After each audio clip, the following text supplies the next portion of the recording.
Хәтер һич тә үткән генә түгел. Хәтер синең киләчәгең дә, дип әйткән була Мөдәррис Әгъләмов.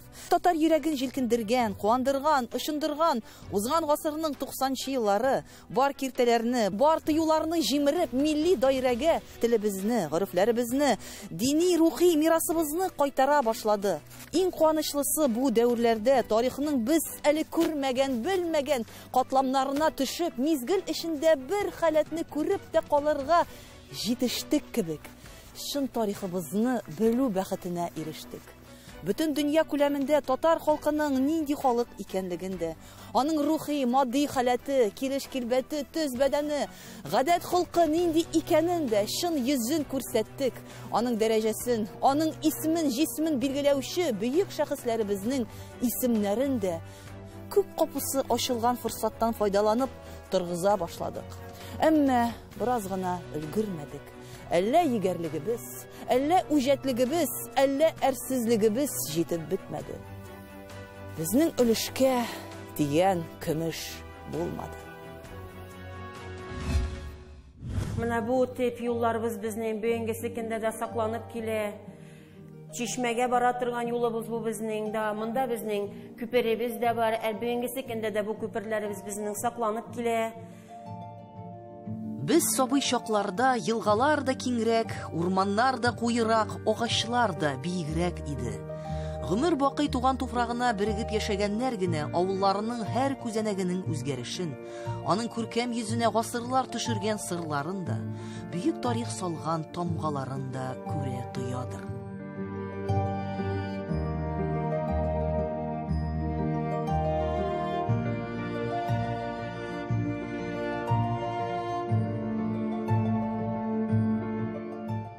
Урмай авылының ничәнче елда барлыкка килгәнен эзләп таптык. Ул табылмаган иде әле ничәнче елга. Служилый татарларга бу җирдә җир биргәннәр, аннан соң ничә бер 7 елмы, 10 ел içindәме алар Урмай авылында яшәүчеләр дип уже күренәләр. Ничәнче гасыр инде бу, ничәнче еллар? Бу 1647 елны бирелә җирләр.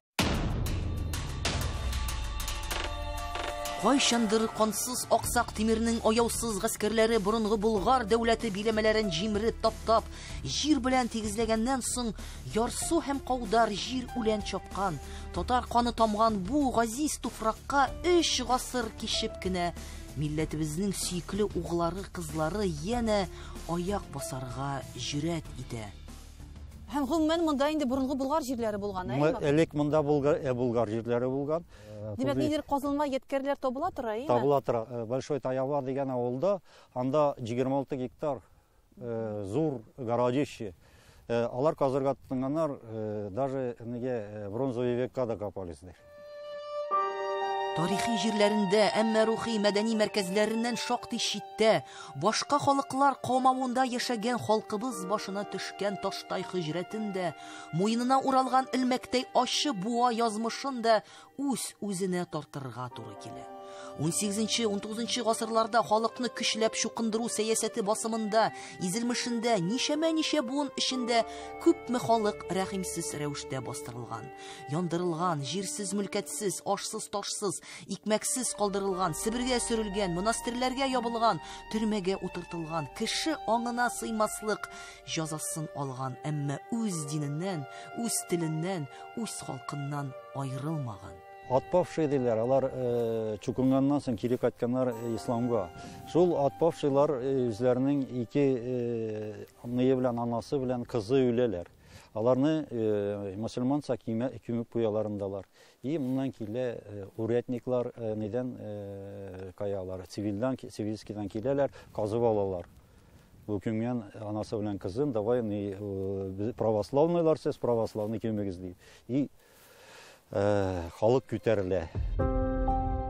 Ул заманнардан язма тарихка кереп калган ширкәү кенәгәләрендә һәм ревизия документларында ике исемле татарлар бик күп очрый. Берсе Мулла бабай колакка пышылдап әйткән исем булса, икенчесе суга чумдырып тагылган исем. Кайбер тарихчылар исәпләвенчә 18-19 гасырлар арасында мондый татарлар кимендә милләтнең ширеген алып торган. Аларның күпчелеге яшереп кенә ислам динен тоткан, инде аз гына ирек килүгә ачыктан-ачык үз диненә кайта барган. Рәсәй тарихына отпавшилар, ягъни мәгрухлар исеме белән кергәннәр арасында Урмай халкының да булуы мәгълүм. Моның турында халык хәтерендә уелып калган күп кенә риваят легендалар бәян итә. Семьяда bir кишене сайлап алганнар, кечерәк баланы давай мына бу православный бу малай ула, и аны православиягә керткәннәр. Монда балы, әллә православный, ул шул ук семьяда торган. И аның исемене анарга барысына да бөтен нине җирләрне яздырганнар да. Ул семьяда, демәк, ул семья җирле булып калган. Җирле булып калганда. Бу тарихны инкар итеп яшереп булмас. Китек-читекле, кыйралган язмышлы, үз җиренә үзе хуҗа булмаган, үз ярына үзе сыймаган халык тамырларына, сеңгерләренә сиңгән бу 1000 елда да аңлата алмаслык әрнүен, зарларын, югалту газапларын оныта бармаса да, яшерен капчыкка салып йота бара, йомыла бара. Күп сөйләсәң ябалар. Баздан эзләп табалар дип нәкъ бу гасырлар авазы ингән җаннарны катырган, халыкның ирексездән туган холкына ишарә иткән һәм аның теленә сиңгән бер гыйбарә. Әле язылмаган иде моңар шикадәр. Язылган иде. Ничектер истән генә язылган. Истән генә язылган иде. Бу төпле низдер фәнни, саллы әйбер. Безнең бу бөтен ниләребез, бөтен материалларыбыз архивный материаллар белән нитеп барган бөтен ниләр китап булып чыга. Беренче Урмай авылы турында. Төйірлі ташлы, елдан елға, буыннан буынға төкми-шәшми телдән тапшырылып килгән күп кенә хатирәләрдә, халыкның үз аңын саклауда, милли һәм дини күтәрелешләрне оештыруда, гаделсезлеккә каршы баш күтәрүдә, матди, рухи ярдәм итүдә ифратта зур көч куйган мурзалар катламының һәм тарикатчы суфиларның кашып-посып әлиф таягын танырга өйрәткән дин сабакларын биргән муллалар абыстайларның, мөгаллимнәрнең өлеше ифратта зур булса да, бу мәсьәлә әлегә Кара Урман тарих битләрендә бик аз өйрәнелгән. Чуаш төбәгендә яшәгән татарларның гомумән әйткәндә зур тарихы әле дә 700 астында саклана һәм әле дә өлешләп, тамчылап кына дөнья күрә. Син сөйләгән синеке дөрес, мин сөйләгән минеке. Әби бабаларыбыздан сөйләгәннәрне, кият кебек сөйләгәннәрне без аны раслар өчен архивный чыгараклардан карап, Терле, Казан, Чебоксар, Ульян, Нижгар материалларны шулай архивлар белән тәңгәләштереп барырга кирәк. Барабыз. 19 гасыр урталарында патшадан указ алуга ирешкән һәм 65 ел Урмай авылында имам вазифасын алып барган Фәхреддин хәзрәт Сәйфеддин турындагы истәлекләрне Урмай халкы ниһаять йозак бикләрдән арындырып түргә уздыра башлады. Халык теленә Себер мөфтие дип кергән бу имамның беренче белемен авыл мәдрәсәсендә алуы инде мәгълүм. Бу айрым бер шәхес биографиясенә бәйле бер мәгълүмат кенә күп нәрсәләрне ачыклый. Димәк, 1815 елда ук авылда берничә мәчет һәм берничә мәдрәсә була. Аның укымышлы хәзрәтләре һәм тырыш шәкертләре була. Мәчет искергәч 20 гасыр башында халык үз көче белән яңа бина салдыра. Бу мәчеттә 1910 елдан инде Фәхреддиннең улы Минхаҗетдиннең мулла булып куелуы мәгълүм. Имам вазифасын 65 ел алып бара. Мәчетләр икегә бүленә торган булган, зур залындан намаз залы булган укыганнар, кечкәрәк залында бүленгәндә андан мәдрәсә рәвешен алып барган малайлар да кызлардан. Онда алар бергә булмаганнар, малайлар бер көнне булса, кызлар бер көнне итеп, безнең шу мәгълүматлардан караганда bir вакытында күрсәткән 40, bir вакытында 70 бала малайлар дигән кызларында әлбәттә бераз әзрәк җиргәннәр.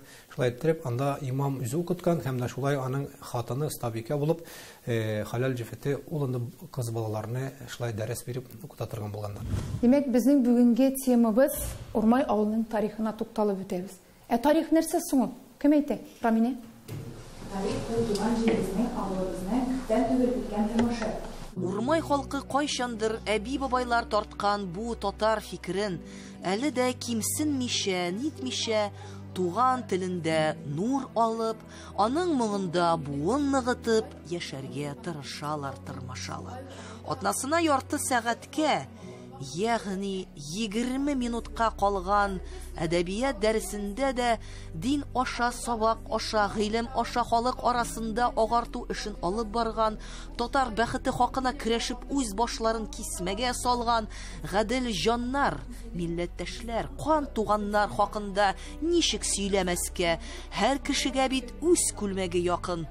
Җәләлетдин менә Кашаф бабайның әтисе Җәләлетдин була.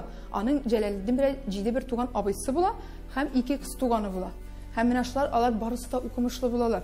Камалетдин дигән аның безнең авылда шулай мулла булып торды. Ямалетдин хәзрәк менә ул күбрәк менә репрессиягә эләкте. Аның менә мин үземнең бабай турында да шулай белешкәнем, шулай ук китеп менә төрмәгә эләкмәс өчен ул кадәр мулла булып эшләгән. Һәм кайткан вакытта поездда кайткан вакытта аны үзебез авыл кешеләре юк, менә шулай поезддан бәреп калдырган. Һәм ул билгеле түгел менә ханым. Язмышы әйме? Язмышы менә шундый язмыш. Билгеле түгел. Юк, билгеле түгел. Менә аны мин күп эзләдем, анысын таба алмадым.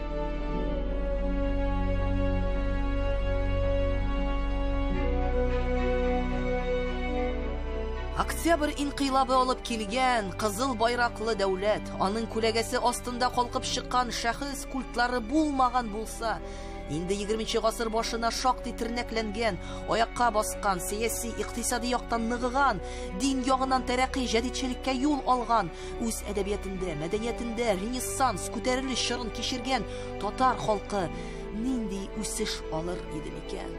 Сорау зурдан. Әмма ничек диләр әле? Бер уңмаса, һич уңмас шул. 1936 елларда Урмай мәчетләренең манаралары киселеп, биналары клуб, сельсовет, май заводларына әйләндерелә. Муллалары, гаиләләре белән сөргөнгә җибәрелә. Борынгыдан сакланып калган язма мирас юкка чыгарыла. Ул вакытларда менә имамнар нинди тәрбия биргәннәр балаларга? Ул вакытта инде хәзерге заман белән чагыштырганда җирүләк арасы инде. Әдәпле, тәртипле булырга, барбер үз-үзен тотышы хәзерге шикелле түгел инде. Ялчанрак булганнар, үз-үзләрен тәртипле. Хәзер дә тәртипле, безнең авыл халкы әйтми. Гомумән тәртипле, әйе, балалар. Ләкин элекке белән чагыштырганда айырма сизелә. Айырма сизелә. Әмма бу барыбер ничектер тамырларда барыбер сеңеп калган. Ул тамырларда гына түгелдер инде, ул менә шул кешенең канында, ул шул кан агадыр димем мин аны. Шул биреләдер ул. Барыбер. Генетика диләр дә, ләкин генетика гына түгел инде, кешенең тырышлыгы да бар инде. Әмма барыбер генетикасын да булмый.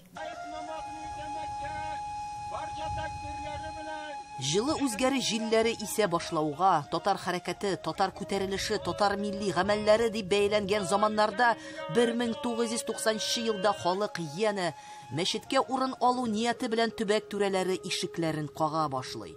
Колхоз булышлыгы белән борынгы зират янында яңа мәчет төзеп куялар. Бу зират шуның кадәрле зур була ки, нигез салынганда җир куйныннан күпме борынгы ташлар, каберлекләр, сөякләр калкып чыккан була. Шулай яңа мәчет янындагы изге җирләр халыкның хәтер кыйбласына әверелә. Аллаһу әкбәр.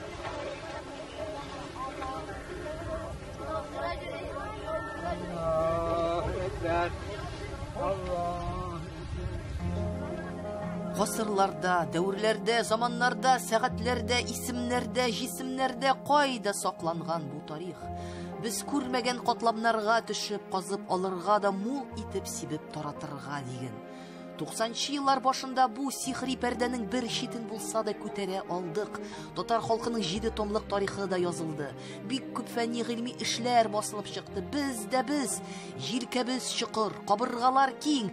Татар халкының дөньялар гизүен, илләр яулаганын да, дәүләтләр югалтканын да, таш чыкып шәһәрләр төзүен, үзеннән ваз кичеп тә үз көчен моңга салуын шәррән ярдык.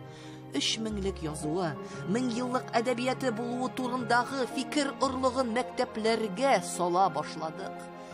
Әмма уңдырышлы җиргә сеңгән бу орлык күп җирләрдә шытып чыкмады. Дөньяга ни булды? Һава торышы бозылды, җилләр купты, рәхмәтле яңгырлар яумады, күздән төшеп телдән төште, телдән төшеп күңелдән төште. Апанай мәчет каршында иман нәшрияты эшли, һәм бу китаплар безнең төп юнәлеш борынгы мирасыбызны сакларга. Борынгы язма мәдәниятебезне бүгенге көнгә җиткерергә, халыкка җиткерергә. Шуңа күрә дә бу китапларыбыз алар дини эчтәлекле, дөньяви эчтәлекле, уку әсбаплары тематикасына әзерләнгән китаплар. Үзегез өчен менә иң кызыклы әсәр, дини әсәр дисәкме инде, теге дингә кагылышлы китап менә кайсысы? Алар барысы да кыйммәтле, һәм дә алар безне тәрбиягә өйрәтә. Ягъни хәзерге замандагы халык ниндидер фаҗигаларга, ниндидер әхлакый кыйынлыкларга ләкмәс өчен әзме-күпме дин тәрбиясен алырга тиеш. Гыйлемнең башы суганнан да ачы булса да, ахры балдан да татлы дип кайчандыр әйтеп калдырган данлыклы татар мәгърифәтчесе, педагог, нәшриятче Харис Фәйзи. Беләйдегезме бу шәхесне? Бик сирәге генә башын чайкар. 19-нчы гасыр ахры татар мәгърифәтчелегенең чәчәк аткан чорында нурдан да, уттан да куәтле татар фикере бу гыйлемле күгендә күпме йолдыз кабыза бит.